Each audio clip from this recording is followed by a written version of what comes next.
राधे राधे। मैं आपका दास अनिरुद्धाचार्य।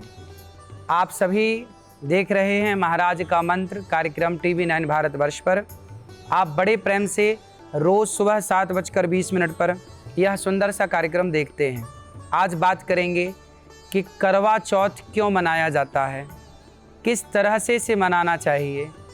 आओ बात करते हैं करवा चौथ की। करवा चौथ यह चंद्रमा को देख करके इस व्रत का कार्य पूरा होता है। जब तक चंद्रमा नहीं दिखते, चांद को नहीं देखा जाता, तब तक महिलाएं अपने व्रत को नहीं तोड़ती। पति की लंबी आयु के लिए, पति के निरोगी काया के लिए, पति की दीर्घ आयु के लिए स्त्रियां ये व्रत रखती हैं और दिन भर वो बिना कुछ खाए अपने पति की आयु के लिए भगवान से यही प्रार्थना करती हैं कि मेरा सुहाग अमर रहे, मेरा सुहाग सदा बना रहे, जब तक मैं जीऊँ मैं सुहागन रहूँ। स्त्रियां सुंदर से वस्त्र पहनकर श्रृंगार करते हुए भगवान की उपासना करती हैं। शाम जब होती है तो चंद्रमा के आने का इंतज़ार होता है। चंद्रमा बादलों में छिपे होते हैं, कब निकलेंगे, कितने टाइम बाद निकलेंगे, ये विशेष इंतज़ार होता है स्त्रियों को। आपने एक चीज़ और देखी हो, ये करवा चौथ सबसे पहले माता पार्वती ने भगवान शिव के लिए इस व्रत को रखा था। कहा यह जाता है कि करवा नाम की एक स्त्री भी थी जिसके पति को नदी में नहाते समय एक मगरमच्छ ने पकड़ लिया। फिर उस स्त्री ने भगवान से प्रार्थना की कि मेरे सुहाग की रक्षा की जाए। तब भगवान की कृपा से उनके पति उस मगरमच्छ के उस प्रहार से बचे और उन्होंने अपने पति की लंबी आयु के लिए इस व्रत को स्टार्ट किया। जब स्त्रियां चांद को देखती हैं तो चलनी के एक तरफ दीपक रखती हैं और पति को उस चलनी से देखती हैं। कहा जाता है कि जब स्त्रियां चलनी से पति को देखती हैं तो चलनी के जो सैकड़ों छिद्र हैं वो ये कहना चाहते हैं, पत्नी अपने पति से ये कहना चाहती है और पति अपनी पत्नी से ये कहना चाहते हैं कि जैसे इस चलनी में सैकड़ों छेद हैं, ऐसे मुझ में भी सैकड़ों बुराइयां हैं। पत्नी कहती है, पति भी कहता है कि मुझ में भी सैकड़ों बुराइयां हैं, लेकिन देखो हम इस छेद से चांद को देखते हैं, इस चलनी के छिद्र से चांद को देखते हैं। अर्थात हम चलनी के छिद्र को नहीं, हम तुम्हारा दोष कभी ना देखें, तुम हमारा दोष कभी ना देखना। मैं कुछ कह दूं, तुम बुरा ना मानना, तुम कुछ कह दो, मैं बुरा नहीं मानूंगा। रिश्ते ऐसे ही चलते हैं। छेद तो सबके चलने की तरह सबके पास हैं बुराइयों के। इस संसार में ऐसा कोई नहीं है जिसके भीतर बुराई ना हो। फिर भी स्त्री की बुराई ना देखकर अच्छाई देखना चाहिए, पुरुष की बुराई ना देखकर अच्छाई देखना चाहिए। ये चलनी हम सबको सिखाती है। दूसरा, स्त्री कितनी अच्छी होती है कि चलनी आटा चालने का कार्य करती है और आटे को नीचे गिराती है और बुराई को अपने पास बचा के रख लेती है। और जब स्त्री चलनी से पति को देखती है तो चलनी का वह हिस्सा पत्नी की तरफ होता है, चलनी का मुख पत्नी की तरफ होता है, जिस पर वो दिया रखती है, जिस पर आटे का चोकर बच जाता है, कचरा बच जाता है। स्त्री ये कहना चाहती है कि कोई भी बुराई आएगी हमारे और आपके रिश्ते में तो वो सारी बुराइयां मैं अपनी ओर रख लूँगी, मैं अपनी तरफ ले लूँगी। और पति की तरफ चलनी की पीठ होती है, चलनी का वो हिस्सा होता है पति की ओर जिस हिस्से से साफ आटा गिरता है। मतलब पत्नी ये कहती है कि हमारे और आपके रिश्ते में कोई बुराई होगी तो वो मैं अपने ऊपर ले लूँगी, और कोई अच्छाई होगी, कोई भला कार्य होगा वो आपकी ओर चला जाएगा, कोई संकट होगा, कोई बुराई होगी वो पत्नी अपनी ओर ले लेगी और अच्छाई पति की ओर चली जाएगी। ये पत्नी का भाव है। उस चलनी के समक्ष दीपक रखकर देखने के साथ। दीपक क्यों रखा जाता है चलनी में?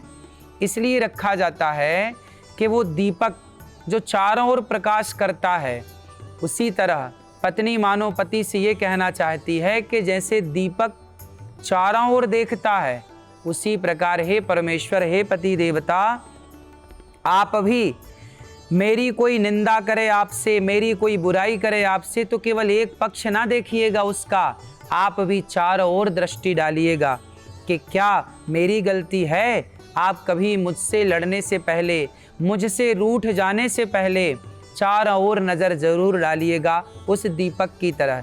कई बार पुरुष वर्ग एक पक्ष को सुनकर अपनी पत्नी को गलत कहने लग जाता है, पत्नी से लड़ने लग जाता है, जबकि दीपक ये सिखाता है कि दीपक का प्रकाश चारों ओर है, तो पति की नज़र भी चारों ओर होनी चाहिए। एक पक्ष आपने सुना और पत्नी को डांटना स्टार्ट कर दिया, पत्नी का पक्ष भी सुन लेते, पत्नी की बात भी समझ लेते कि उसका पक्ष क्या था। तो पुरुष वर्ग को नारी ये दीपक दिखाती है कि जैसे दीपक का प्रकाश चारों ओर है, ऐसे पति परमेश्वर आप भी मेरे प्रति जब कोई निर्णय लें तो चारों ओर देख कर विचार करके निर्णय लें। जल्दबाजी में कोई निर्णय ना लें, कोई डिसीजन ना लें। तो इस तरह नारी चलनी के द्वारा पति को बहुत कुछ सिखाती है। पति पर आने वाला संकट अपने ऊपर, बुराइयां अपने ऊपर लेती है। दीपक के द्वारा चारों दिशाओं की ओर, मतलब पति की विचारधारा को, पति की दृष्टि को विकसित करती है नारी। चांद को देखना है। चांद को क्यों देखा जाता है? चांद, चंद्रमा का स्वभाव होता है शीतल, ठंडा। मतलब नारी अपने पति से कहती है, स्वामी जी आप भी चांद को देखिए, जैसे ये ठंडे है, शीतल है, आप भी अपने स्वभाव को शीतल बनाइए, अपने स्वभाव को ठंडा रखिए। बात बात पर गुस्सा करना, पत्नी भी अपने स्वभाव को चांद की तरह ठंडा रखे, पुरुष भी अपने स्वभाव को चांद की तरह ठंडा रखे और इसी ठंडक से जीवन गुजारें। क्योंकि गर्मी में जब दिमाग गर्म होता है ना, तो ब्लड प्रेशर हाई होता है, हार्ट अटैक आने की संभावनाएं होती हैं। चांद की तरह ठंडे रहो। अकड़ किस बात की? रिश्तों को प्यार मोहब्बत से निभाओ। ये रिश्ते सदा के लिए हैं। किसी के कहने से अपने रिश्तों में खटास मत आने दो। रही मन धागा प्रेम का, मत तोड़ो चटकाए, टूटे से फिर ना जुड़े, जुड़े तो गांठ पड़ जाए। ये धागे रिश्ते के बड़े कमज़ोर भी होते हैं, इसलिए इन रिश्तों को बनाए रखिए, बिगाड़िए मत। और करवा चौथ की बहुत सारी बातें हैं। करवा मतलब मिट्टी का एक पात्र है, छोटा सा घड़ा कह दीजिए आप, छोटा सा एक घड़ा, उस करवे में प्रयोग होता है पूजा के समय। मानो वो करवा ये कहता है कि देखो हम सब कुछ दिनों के संसार में मेहमान हैं, इसलिए जितने समय के लिए रिश्ते हैं आनंद से निभाए जाएं, प्यार मोहब्बत से निभाए जाएं, वरना एक दिन हम सब की राख इस जरा से घड़े में समा ही जाएगी। इसलिए बिना अभिमान के, बिना एटीट्यूड के आप रिश्तों को महत्व दें। पैसे से ज़्यादा अपने रिश्तों को महत्व दीजिए। जो लोग अपने रिश्तों को महत्व देते हैं ना, वो लोग बहुत सुखी होते हैं। पैसा आज है कल नहीं होगा, कल है परसों नहीं होगा, पैसा आएगा जाएगा, आएगा जाएगा, ये क्रम चलता है। पर रिश्ते तो हर समय होते हैं। जब पैसा नहीं था तब भी रिश्ते थे, पैसा है तो भी रिश्ते हैं। तो रिश्ते बड़े हैं, पैसा बड़ा नहीं है, इसलिए पैसों के लिए रिश्तों को तोड़ा ना जाए, रिश्तों को मरोड़ा ना जाए, रिश्तों को छोड़ा ना जाए। राधे राधे। आज का उपाय, गृहस्थी को ठीक करने का उपाय है कि जब आप पति पत्नी की लड़ाई हो तो दो में से एक जो समझदार हो वो अपना एक हाथ उठाए, एक उंगली उठाए और यहाँ पर अपना मुंह बंद रखे, अर्थात उंगली मुंह में रखना, अर्थात मुंह को बंद रखना। जवाब देना आवश्यक नहीं है, जवाब देने से बातें बिगड़ जाती हैं। तो आज के लिए आपका मंत्र यही है कि आप चुप रहें, मौन रहो तो ही अच्छा है। कम से कम विष मत घोलो, बोलो यदि पहले तुम तौलो, फिर मुख को खोला करना। पुष्प नहीं बन सकते हो तो कांटे बनकर मत रहना। तो बोलने के पहले ज़रा विचार करना चाहिए, क्योंकि शब्द संभाल के बोलिए, शब्द के हाथ न पाँव, एक शब्द औषधि करे, एक शब्द करे घाव। कई बार ये शब्द ना घाव कर देते हैं। इसलिए आज का मंत्र आपके लिए, चुप रहिए, यही मंत्र है, चुप रहना सबसे उत्तम। राधे राधे। आज का समाधान है कि झगड़ा हो रिश्तों में तो घंटे भर का ठीक है, 2 घंटे का ठीक है, 4 घंटे बाद कोई एक सॉरी कह के झगड़े को समाप्त कर देना चाहिए। समझदार जो लोग होते हैं वो झगड़े के साथ नहीं रहते, वो प्यार के साथ रहते हैं, प्रेम के साथ रहते हैं। तो आज का समाधान है कि आप दोनों, पति या पत्नी, दोनों अपने कान पकड़िए और एक दूसरे को सॉरी बोलिए और रिश्तों को बहुत प्यार से निभाइए। रिश्ते अनमोल होते हैं। एक स्त्री, एक महिला मेरे पास आई, उन्होंने कहा कि महाराज जी, ये कुछ दिन पहले मेरे पति की मृत्यु हो गई। और वो महिला रोने लग गई। मैंने समझाया कि मैया रोइए ना, अब जो होना था, पति की मृत्यु होनी थी, सही समय पर हो गई, आप उस होनी को टाल तो सकते नहीं। उस स्त्री ने कहा कि महाराज जी, मुझे दुख इस बात का नहीं है कि मेरे पति की मृत्यु हो गई। तो मैंने कहा फिर दुख क्या है? उन्होंने कहा कि दुख इस बात का है कि मेरे पति की मृत्यु होने के पहले उस रात मेरा और पति का किसी बात को लेकर झगड़ा हो गया। ना तो मैंने गुस्से में उनसे खाने को पूछा, ना तो मैंने उनके चरण दबाए, ना तो प्यार से बात की, और रात को ही हार्ट अटैक आ जाने से उनकी मृत्यु हो गई। अब ये अफसोस बना है कि मैं क्यों लड़ गई किसी बात को लेकर। गलती किसकी थी मायने नहीं रखता, पर उनका जीवन खत्म हो गया। ना जाने वो क्या कहना चाहते रहे होंगे। वो खुश थे, वो प्रसन्न थे, मैं ही किसी बात पर रूठ गई और मैंने उन्हें आज परोसा भी नहीं और आज उनकी सेवा भी नहीं की और पीठ दिखाकर मैं सो गई। कितना अच्छा होता कि मैं उनके मन की कोई बात सुनती, मैं उनके मन की कोई बात कहती और एक दूसरे से कम आखिरी बात तो होती। संतोष रहता कि चलो उन्होंने कुछ आखिरी बात कही, वो आखिरी शब्द याद होता। अब आखिरी में सिर्फ झगड़ा याद है, किसकी तरफ से था मायने नहीं रखता, बस झगड़ा हुआ। तो आपसे प्रार्थना है कि जीवन बहुत थोड़ा है, हम आज हैं कल नहीं होंगे, इसलिए रिश्तों को प्यार मोहब्बत से निभाया जाए, झगड़े ना किए जाएं। राधे राधे। दीपिका जायसवाल गाजीपुर यूपी से इनका सवाल है। इनका कहना है कि मेरे पति अपने ससुराल वालों की, अर्थात मेरे ससुराल वालों की, अर्थात अपने माँ बाप की सुनते हैं, मेरी नहीं सुनते। दीपिका जी, जब कल आपका बेटा होगा तो आप तो यही चाहेंगी ना कि बेटा मेरी सुने। तो आपके पति यदि अपने माँ बाप की सुनते हैं तो इसमें बुराई क्या है? हर बेटे को अपने माँ बाप की सुननी चाहिए, क्योंकि जब आप माँ बनेंगी तो आप भी बेटे से उम्मीद करेंगी कि आपका बेटा आपकी सुने। कुछ स्त्रियां ऐसी होती हैं जो ये चाहती हैं कि मेरा पति मेरी तो सुने, अपने माँ बाप की ना सुने। जब अपने माँ बाप की नहीं सुनेगा तो उसके माँ बाप खुश थोड़ी होंगे, बेचारे परेशान होंगे, नाराज होंगे, रोएंगे कि मेरा बेटा मेरी सुनता नहीं है। इसलिए प्रार्थना करता हूँ आपसे कि आप अपने पति को ऐसे मोटिवेट कीजिए, ऐसे समझाइए कि अपने माँ बाप की बात तो माननी है। और आपके पति से भी मैं कह दूं कि आप अपनी पत्नी की भी कुछ बातें मानिए।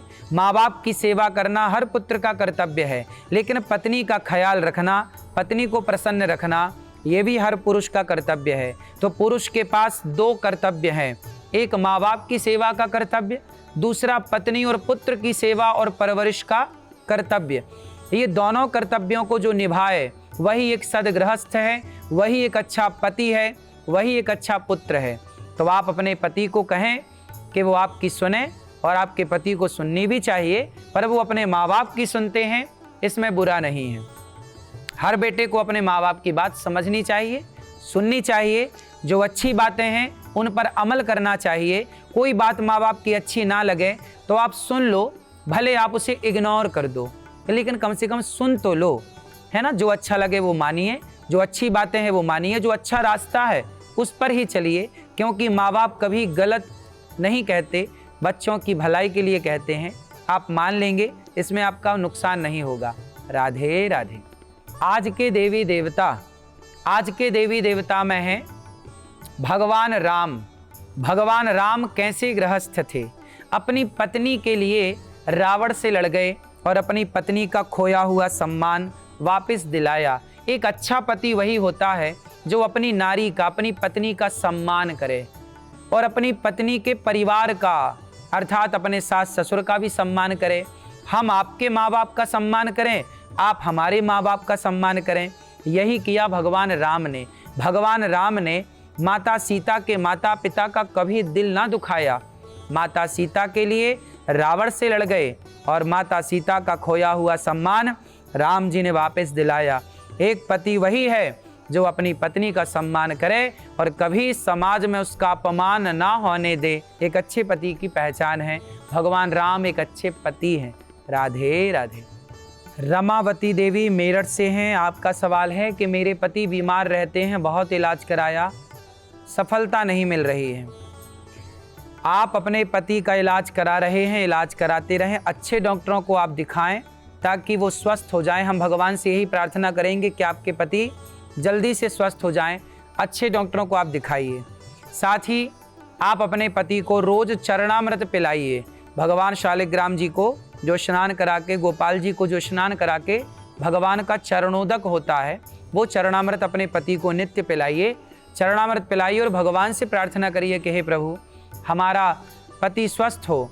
और पति से कहिए कि वो थोड़ा योग करें, प्राणायाम करें, बैठे बैठे, लेटे लेटे कुछ प्राणायाम करें। गहरी सांस लें, रोकें, फिर धीरे से सांसों को जाने दें। भस्त्री का प्राणायाम करें। आप यदि योग करते हैं, सूर्य नमस्कार की 12 आसन करते हैं, तो आप बीमार पड़ेंगे ही नहीं। तो आप सब योग से जुड़ें, योग अभ्यास जरूर करें ताकि आप सदा स्वस्थ रहें। अपने प्राणों को बढ़ाएं, अर्थात गहरी सांस लें। इस तरह खूब गहरी सांस लेके अपने प्राणवायु को बढ़ाएं, अर्थात गहरी सांस भरें, फिर धीरे धीरे उस श्वास को छोड़ें।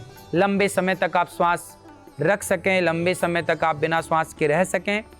जैसे पानी में हम लोग डुबकी मारते हैं तो कितनी देर तक हम पानी के भीतर रह सकते हैं बिना सांसों के। वही है एक अच्छा योग कि हम सांसों को भर के रोकें, फिर पूरी छोड़ के फिर रोकें। इससे आप स्वस्थ होते हैं, पूरी बॉडी को ऑक्सीजन मिलता है। राधे राधे। आज का मंत्र, पति पत्नी किस तरह सुखी और स्वस्थ रहें। पति पत्नी के बीच में क्या होना चाहिए, पैसा, प्रेम या सहनशीलता या समझदारी। पति पत्नी के बीच में क्या हो कि गृहस्थी बढ़िया चले, तो उत्तर है सहनशीलता। यदि आप सहनशील हैं, 2 बातें पति की 2 बातें पत्नी की सह जाते हैं, तो जो सहेगा वो रहेगा, जो नहीं सहेगा वो कैसे रहेगा। इसलिए सहना पड़ता है। 2 बातें सहेंगे तो आपके रिश्ते रहेंगे। तो कुल मिलाकर समाधान ये निकला कि आप सहनशील बने। पत्थर भी जब चोट सहता है छैनी और हथौड़े की, तो वो पत्थर पूजता है भगवान बनकर। यदि वो चोट ना सहे तो कौन पूजेगा, कौन उपासना करेगा। जो पत्थर चोट खाकर टूट गया वो कंकड़ बन गया, और जो पत्थर चोट सह गया वो शंकर बन गया। राधे राधे। सहनशीलता बढ़ाइए, रिश्ते अच्छे होंगे। कल का विषय सोमवार है, भगवान शिव की चर्चा करेंगे। भगवान शिव की उपासना कैसे करनी है, शिव को प्रसन्न कैसे करना है, कल चर्चा करेंगे भगवान शिव की। राधे राधे।